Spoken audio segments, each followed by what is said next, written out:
is the top of the hour. Harrison with you, your new best friend. Much goes on in the world. Many of us endlessly feel disenfranchised, not part of something, or part of something we don't want to be part of.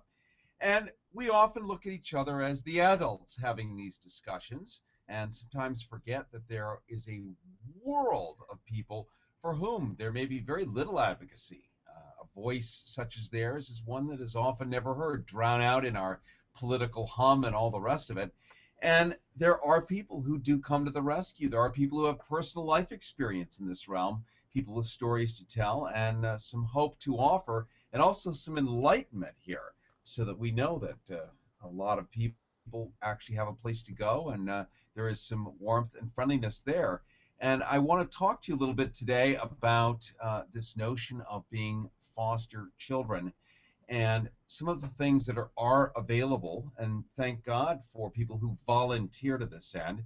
You'll note here in our hangout, we have Carrie Barber, who is part of our show. We also have her friend Kristie, whom she works with or does work with as volunteer. And Kristie, I want to welcome you and also initially point out the act of bravery simply to show up in a place where you don't know anybody.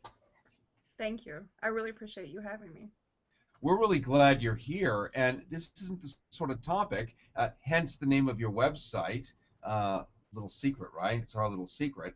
Um, and it shouldn't be such a little secret, should it? But I think there's still a lot of shame attached to the notion of foster housing and make-believe parents and all the rest of it, isn't there still? There is. In fact, the name It's Our Little Secret, Carrie, who's a part of the organization, I founded it. We get, I mean, just last week, or even actually just this past week, we got individuals who contacted us who were in the press, and they actually hated the name It's Our Little Secret. And I was quite excited to give her a call and state the reason why I named it It's Our Little Secret, and how, even though to her it evokes such negative connotivity, how for me it actually evokes such positivity. And the fact that, yes, it is a secret. However, my entire goal with creating this organization is to get it out there. I mean, our newsletter is called SOS Sharing Our Secrets. So that's the reason why It's Our Little Secret was named that. Yeah, and let's talk a little bit about what you do, because everyone has heard of foster homes, certainly if you watch television. Typically, there's one child in every other TV show who's adopted, and this is very mainstream, very normal. But the backstory of what somebody might have gone through for 5, 6, 7, 8, 10 years in that kind of system is one fraught with lots of perils, right? Not just anecdotal, but that's kind of more the mainstream than the exception, isn't it? Oh, definitely. I grew up in foster care. In fact, I was sent away to a residential facility in which I graduated from when I was 16. And so I probably lived in well over 20 plus homes throughout my entire, and some of them were with family members, others were with fostering parents, and then of course the residential facility. But the issues that these children deal with, I mean, the average number of homes is 11.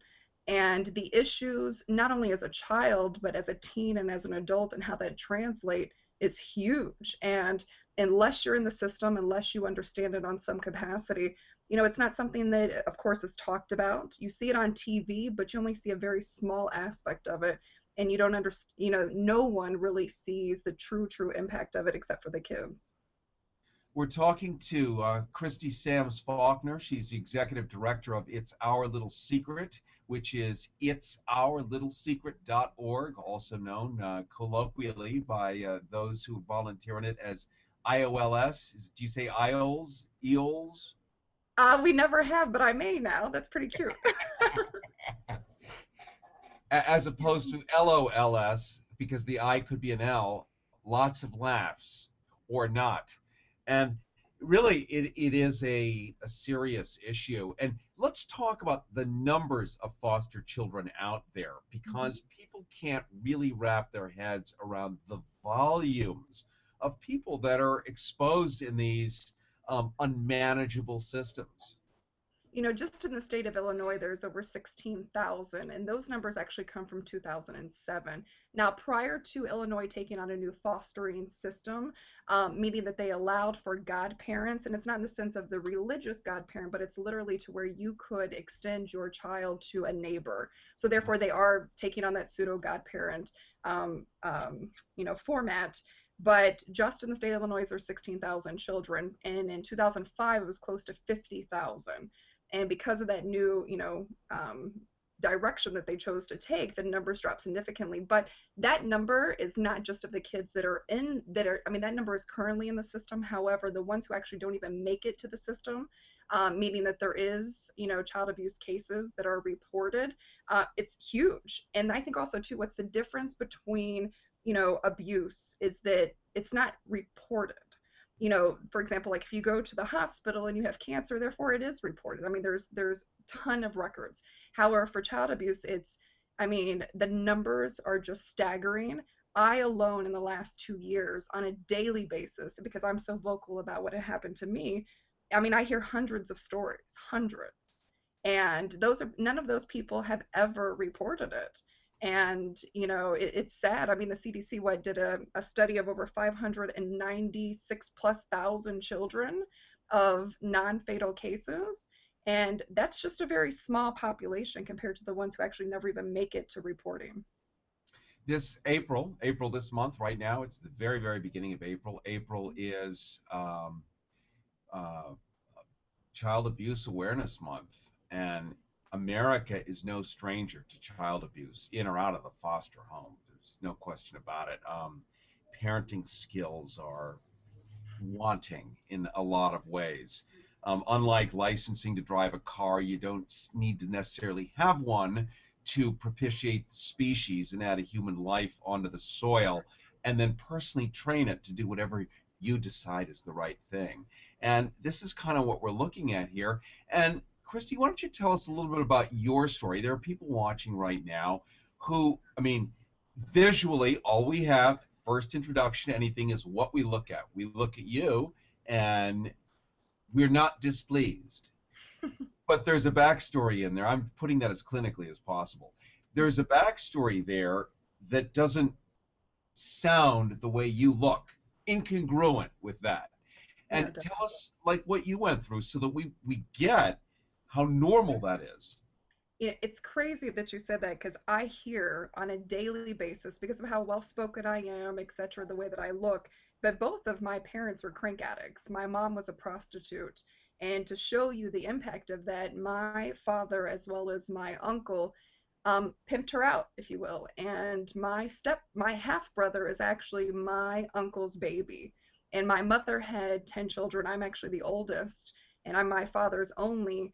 But because of crank, I grew up in the system. And, you know, although I look the way I do, and although that I've been through what I've been through, because not only was I in the system and my father was extremely physically abusive, and my father still is an alcoholic to this day, as well as an addict, but I was sexually abused by three individuals, one of which was for close to 5.5 years. And the reason why I was sent away to a residential facility was because it came out. And so, who do I choose? Do I choose someone who is not my blood who is reporting this, or do I choose the son that I gave birth to? And, so although, I was sent away to a boarding school, that person is still in my life. And, I was, even at 11 years old, I had a sexually transmitted disease, which turned into cervical cancer. And so for 2 years, I was being treated. And, I met a gentleman who was sexually abused as well, who was about 40 something years old. And he said, Kristie, why do you feel so free? And for some reason, I have always felt free. I don't harbor any anger as to what happened to me and to the numerous homes that I've lived in, or even the abuse. And in some of those homes, not all foster parents are bad, don't get me wrong. But the physical abuse that I went through kind of far outdoes the sexual abuse. And, the sexual abuse is a groomed thing. It's not like rape where it just happens. It's something that is built up. Whereas physical abuse is, you know, very hurtful, the anger side of it, which for some reason I never experienced. I always wanted to be loved. And I think that's what happens to a lot of kids that are in the system, whether it's physical and or sexual. You want to please the individuals, not only who are abusing you, but that you love most. And drugs and alcoholism plays a huge part in that. So if you can get your head wrapped around the number of people that have drug and alcohol issues and how that impacts their children on a huge level, I think you can understand the numbers of kids that are impacted a lot more than just the 596,000 that the CDC reported. Yeah, and when you're growing up, and now you're an adult child of an alcoholic, or ACOA as they call it, when you're growing up, and all you want is quiet, peace, love, and happiness. And you're trying to do backflips and stand on your thumb and twiddle your hair because that will please them. At least it did on Tuesday. But now it's Tuesday night and the rules have changed, but they forgot to tell you. And you're supposed to mind read. And you're living literally minute by minute, constantly prophylactically trying to guess what mood are they in. And is this the mood where they physically hit me, or is this the mood where they go lock themselves alone in a room? Crank in Los Angeles, I think we're talking about crystal methamphetamine. Yeah, it's the 80s drug. Yeah, yeah. Okay, It's the older version of the new one. Yeah. right. Okay, so that we get, when we know now that we're talking about crystal meth, known as crank or ice or whatever the hell its many names are, people, it's a different kind of madness from just regular booze.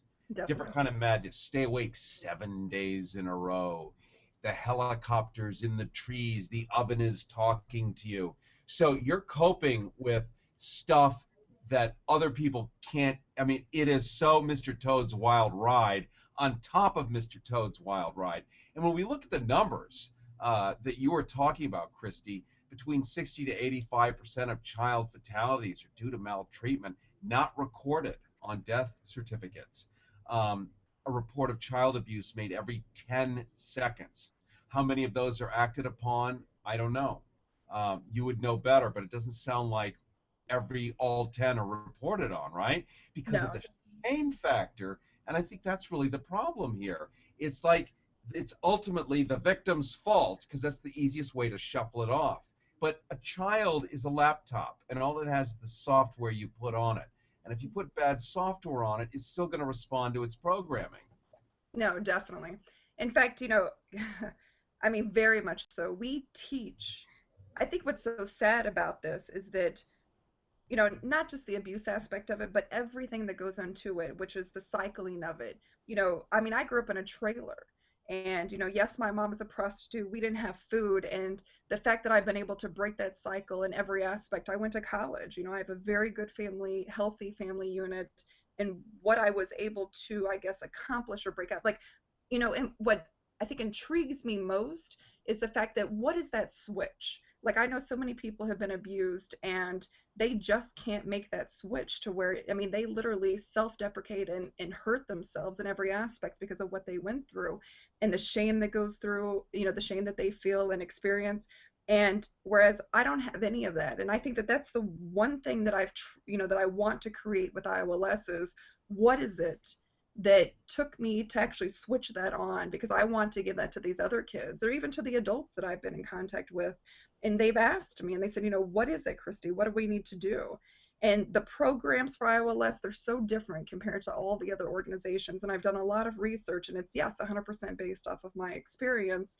And, our tagline, learn to live, not just survive. I live that, I breathe that. And the words are very small, but the concept is huge. I mean, it doesn't have to be child abuse. You can, suffer from anything, but to actually live your life and not be a survivor of something and not use, the excuses that, because this happened to me. And I look at my father's situation and he never thought that he deserved better. Whereas my entire life, I feel that I deserve nothing but the very best. And I think that's because the shame piece of it goes into it, with so many different individuals. And how do you, I mean, that's the one thing I think about at night is the organization's doing well. I mean, we have, so many different partners and people that care about the things that I care about. But, getting the other individuals to, to step outside their comfort zone and feel that they, believe they deserve it. And that's a lot of work. You don't just sort of naturally let this stuff go because, well, out of sight, out of mind. It sticks with you. I mean, we know that children Mm-hmm. of abusive parents often, recreate the thing because that's the language you've learned to That's what they speak, know. Yeah. right? Mm-hmm. And that it takes a life's work to untether from these kind of behaviors and no longer own somebody else's mental illness, own it as your own. You start to learn that that's not actually me, that's them, and I don't need to act like them. And I don't suppose any of us doesn't finish that kind of internal work until we're really completely dead at that point. For sure. You know, the Greeks talked about that throughout history, always looking inside and spending time. But for somebody like you, Kristie, I think it's an imperative. It's not an optional thrill because you live in Malibu and you want to have an enriched life, but you actually have to do that for survival and growth. Hmm. Oh no, it's definitely survival. I mean, I look at my childhood and yeah, I mean, I would drive my father home because he was of course drunk and I almost caught myself on fire because I went to put gas into the car and the aspects of it the you know even just on the abuse side of it, there's so many different aspects, whether it's sexual or physical. I mean, the way that a boy handles sexual abuse versus the way that a girl does, and the way that society, I mean, I think it's even so much, let's not look at the victims, but let's look at the society. No one, what I have found, I've even had board members to say to me, Kristie, do you have to be so vocal? Do you have to talk so explicit, not just about your experience but about abuse? And of course I say I do. But people are not comfortable with it. And the teen suicide, I mean, for boys, the repeat rate of sexual abuse is huge. And it's not because, and they struggle with, am I gay or am I straight? And from a societal standpoint, the stigmatism that they put on these young children, these boys. But what it stems from is their first sexual experience, and that it's not just physical. And that's what people don't get is, sexual abuse manifest in so many different ways. But what I have found and what I find most interesting with our charity is that in one of the programs that we're going to be starting next year is Give Me Back the Choice to Abstain, which will focus on the aspects of boys who have been sexually abused versus girls. And I mean, for boys, again, like I stated, am I gay or am I straight? The suicide rate for boys versus girls is so much higher because society, we always say protect your girls, but I never hear protect your boys, especially with even coaches and the number of coaches who have sexually abused, boys, and the impact of that. And, long term is just, it's wild to me. It is really wild how society doesn't put enough, I mean, ownership, I guess, or onus on themselves to look outside the box and say, yes, this is happening, and what do we need to do? But yet, like the name says, it's our little secret, and that's what they keep it. Yeah, boys, it in our cultural conversation, it just doesn't happen. Hmm. So there's nothing to protect because it's not happening. And the And numbers for boys is, oh my gosh, especially dealing with DCFS, it is so much higher than girls. It's just not reported. It is just not reported. I mean, yes, it does. I mean, the physical, like, not to be so, explicit, but the tearing and things like that, that piece of it is reported, as if it's extreme physical, but very rarely will a young boy come and tell anybody because it's just not something that's talked about. Whereas a girl will typically, not always, go up to whether it be a teacher or a friend and talk about it. Whereas boys, they feel shame. Girls don't it's typically get shame until they're older, I think. yeah, whether it's the Catholic Church at large or maybe many churches, for all we know, you would know better, or recently what we know going on at the university level, right, with these well-known figures. But also in Key West, I was talking to an old guy about 89 who was telling a Hemingway story. And when people get really, really old and they're about to die, they have nothing to lose anymore. And a lot of stuff tends to come out. And Hemingway, back in the late 50s, back when he was Old Man in the Sea, Pa Hemingway, right? Big deal. Let's go fishing in Cuba.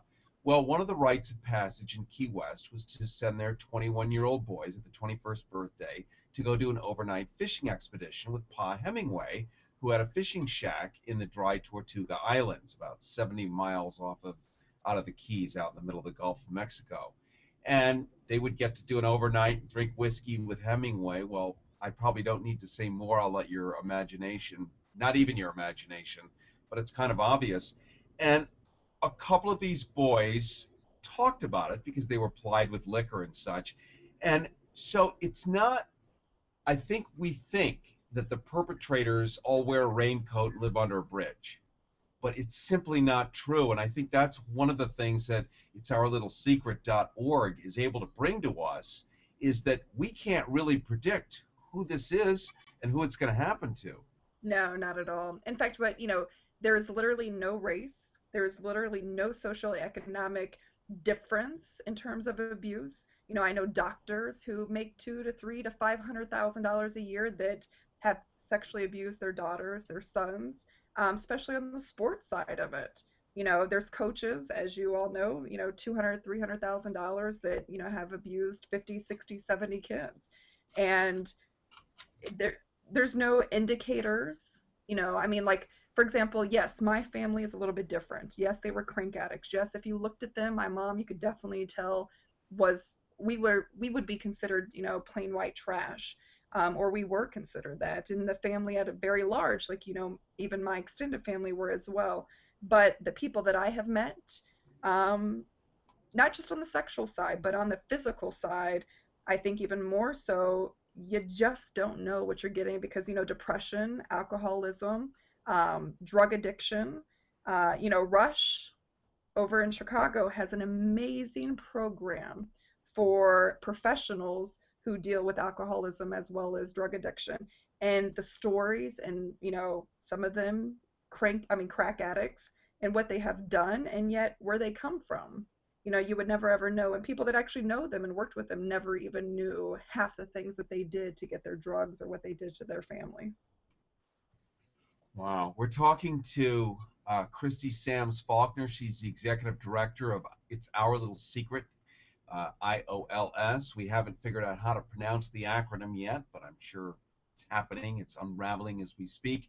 The website is it'sourlittlesecret.org. It's a charity dedicated to providing a voice to abused and neglected youth, counseling, empowerment programs, as well as community outreach to help raise awareness and educate the public needing critically to be educated here, because all we know is nothing.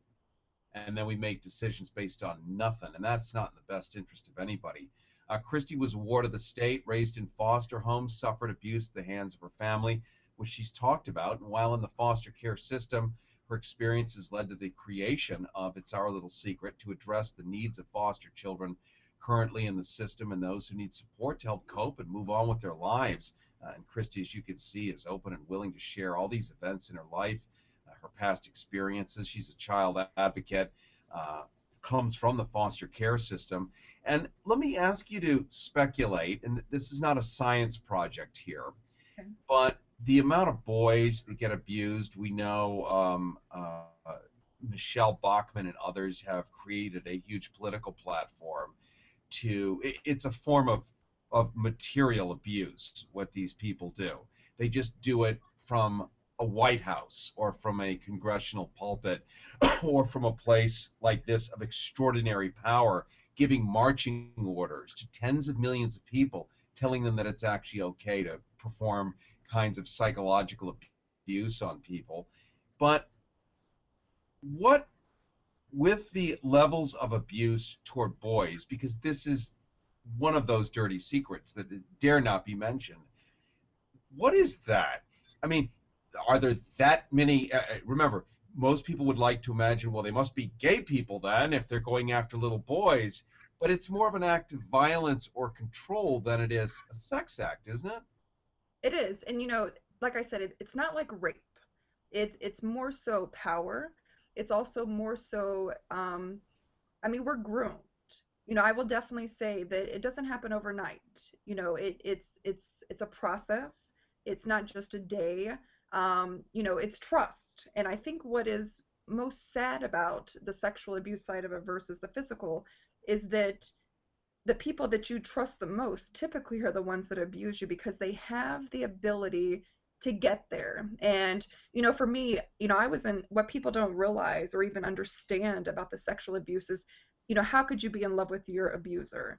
And it's Mm. because, it's like I said, it's a relationship that doesn't just happen overnight. And I was very much in love, even as an extremely young child, with my abuser and the infatuation piece of it. And even though I knew that it was wrong, it's something, when I got older, I said, did I, if because it happened, and not always, but a lot of the times with individuals who are abused, it's not just one person, but it perpetuates. It's one or two or three. And I said, what did I do? What did they see in me? Was I weak, where, oh, they could just take advantage of me? But I think what plays into it is the fact that you want to be loved by that individual, and the acceptance and the physical aspect of it you feel is wrong, but there's so many other parts. And I mean, sex, we're all adults here, it's very pleasing, and even as a child that aspect of it comes into play as well. And so I don't even think that it's just so much, I mean, there's so many various facets for sure. Yeah, I know, and there's no easy answer. And boy, wouldn't it be great if I could just get you to give us the secret handshake here, and then it would all go away. But each person is different. Each incident is different. Each response to each incident is different, whether it's the official response from a government or a policeman, or the parent saying my child is a liar, it's not true, look, they're crazy, they're emotionally corrupt. And these parents that perpetrate this stuff are very skillful, aren't they? They're not laggards when it comes to defending themselves and making themselves look like me. Are you kidding? And don't other adults want to believe that adult wouldn't have done that? Oh, for sure. I mean, even look at child sex slavery. The amount of money that is spent. And we're not talking just from, I mean, we're talking extremely successful business individuals. We're talking, political individuals. We're talking, of course, police and all different various facets and what that plays into it, and the amount of money that is spent to what garnish a child on the sex side of it. And it's wow. I mean, we're only talking about the parents and our neighbors and whatnot, but just the individuals that can purchase a child for what, $1,000, 5,000, even seven, eight, even less than that. And I mean, that right there is a whole nother topic that fully plays 100% right into IOLS and what we, our passion and what we care about. So, what can the average person do who's watching you right now, wherever they may be at this moment? Um, I'm guessing it sounds like, from my ear, I hear a Chicago sound. Am I right in that? You do, yes. I do. So, let's say somebody's in Florida. Through your website in your system, is there a way where they can articulate help and strengthen your mission? If you're in a different state, there are what I suggest, especially if the abuse is happening, do not call IOLS. Please do call the organizations, for example, 911, and or there's a national helpline. That's first and foremost.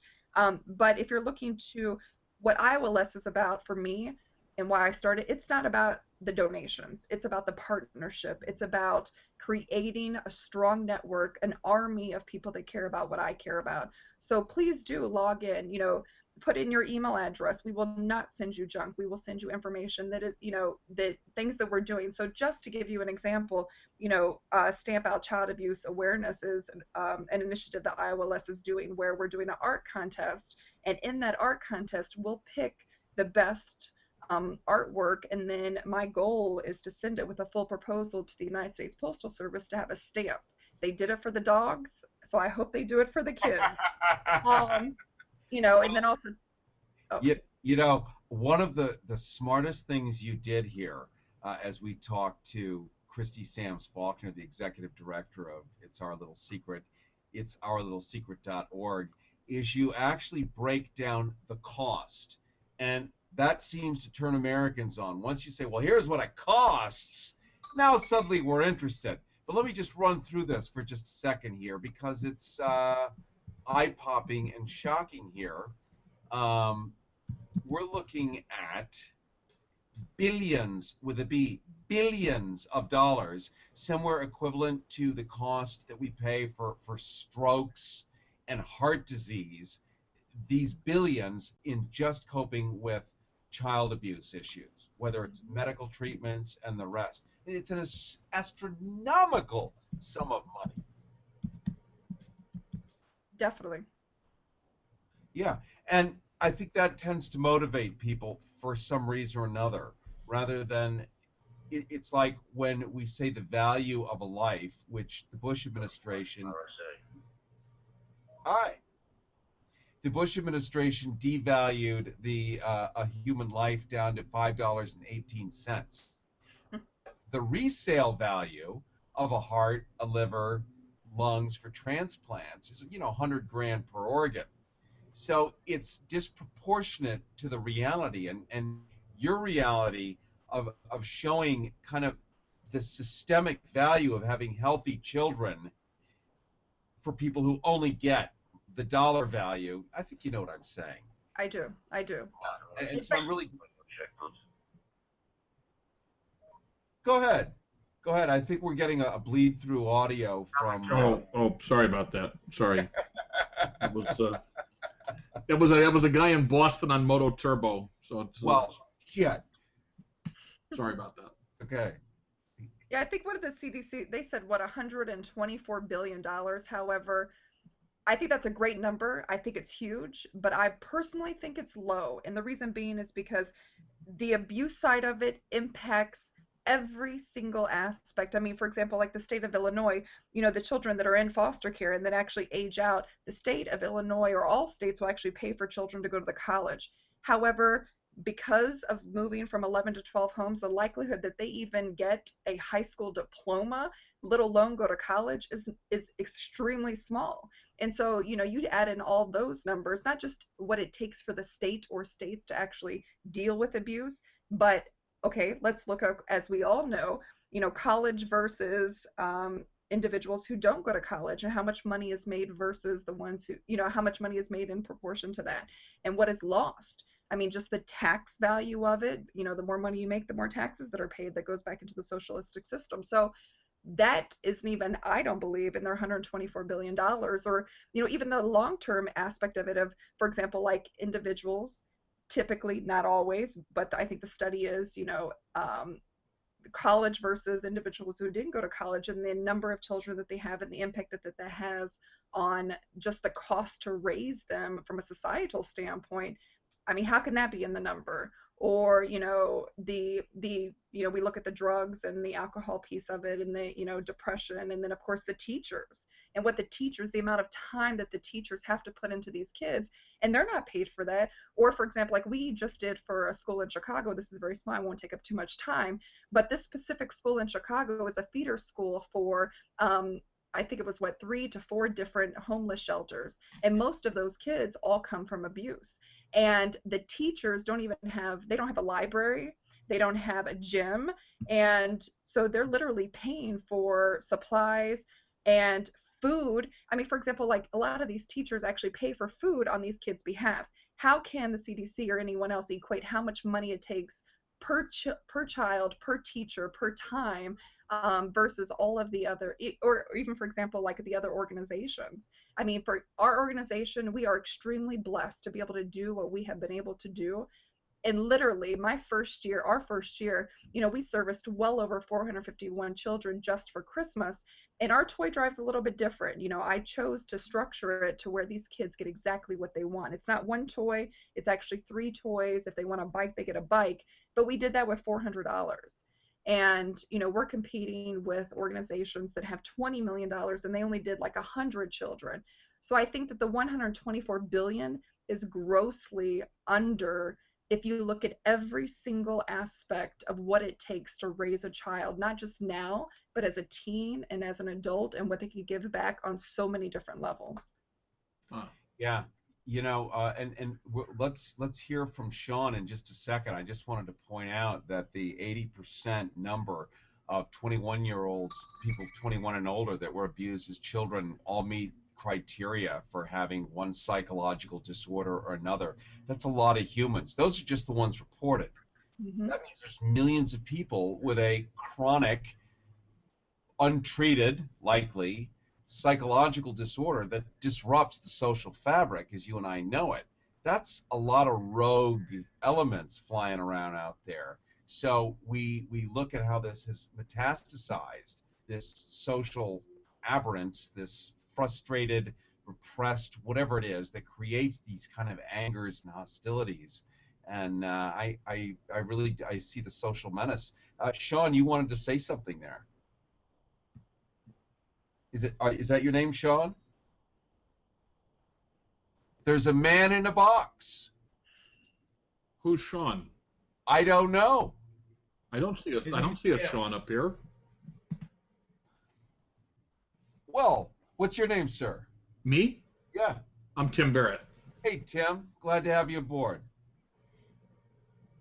It looked like you wanted to say something, but I No, may have to go no. on. No, I was reading I went to the itsourlittlesecret.org. I found it, and I see who is it Kristie is. So she's the director of that. And Yeah. so Yeah. I was just reading some of the stuff on that website. That's all. Thank you. Thank you.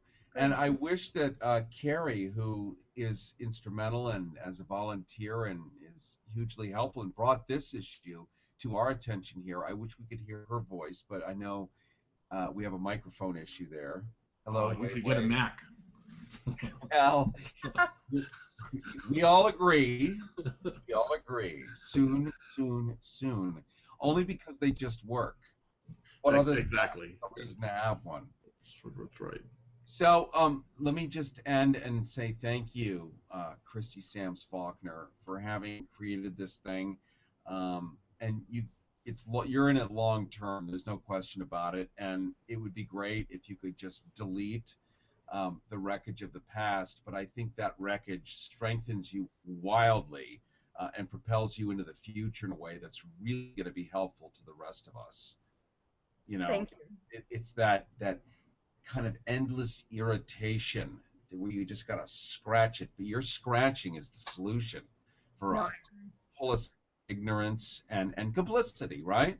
Right. Yeah, I wouldn't trade, in all honesty, I would not trade one thing that happened to me for anything. I absolutely carry it as a badge of honor, for real. Well, I love it. Remember what Nietzsche said, among the million things that he said. I was wondering which one. The one about that which does not kill strengthens us. For sure. Right? And we need somebody who can carry the baton.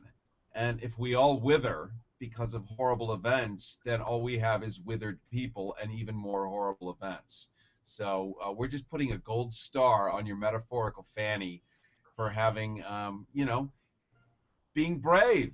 Because it is not easy standing up in front of strangers and saying, here's who I am. Right? But what a great lesson.